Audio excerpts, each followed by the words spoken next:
저번 영상에서 국세환급 경정청구에 대해서 알아보았습니다. 개인, 법인 사업자라면 꼭 해야 하는, 안 하면 손해인 정보였습니다. 근데 이 경정청구에 대해서 잘못 이해하시거나 부정적으로 보시는 분들도 있으십니다. 그래서 오늘은 그런 분들이나 할 마음이 있지만 아직 확신이 안 드시는 분들을 위해서 팩트체크를 해보도록 하겠습니다. 네, 가능합니다. 기존 담당 세무사와 업무 영역이 달라서 업무가 중복되지 않습니다. 담당 세무사에게 별도의 동의를 구하지 않아도 됩니다. 결과가 자동으로 공유됩니다. 일부 담당 세무사가 하지 말라는 식으로 겁주는 경우도 있는데요. 이유는 딱 하나, 사업주가 세무 대행을 다른 곳으로 변경할까봐입니다. 저희는 국세환급 서비스가 있다는 정보만 드릴 뿐 기장 대행과는 상관이 없습니다.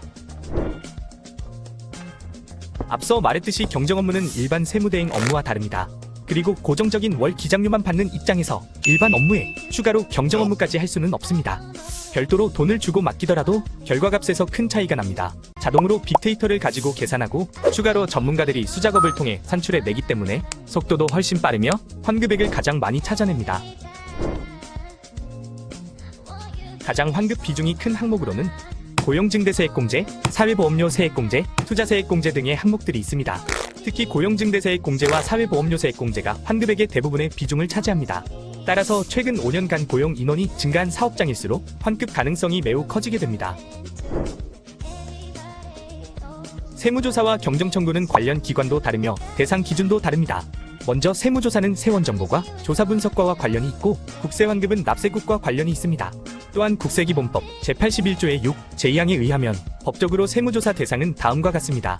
내용이 길지만 짧게 핵심만 설명하자면 불성실 혐의가 있다고 인정하는 경우, 최근 4과세기간 이상 같은 세목의 세무조사를 받지 아니한 납세자의 경우, 무자귀추출 방식으로 표본조사를 하려는 경우입니다. 따라서 단순히 경정청구를 했다는 이유만으로 세무조사를 할 수 없으며 경정청구로 세무조사를 나온 사례도 없습니다. 폐업 시점이 5년 이내일 경우 경정청구 신청이 가능합니다. 이렇듯 Q&A 형식으로 설명을 드렸는데요.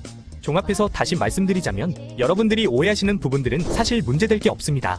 그리고 대기업 같은 경우는 국세환급액이 예를 들어 하나시스템 85억, 썬데이토즈 44억 이런 식으로 매우 큽니다. 그런데도 불구하고 경정청구를 진행했고 아무런 문제가 없었습니다. 따라서 그보다 규모가 작은 기업이라면 더 안심하고 경정청구를 해도 될 것 같습니다. 만약 이외에도 궁금한 사항이 있으시다면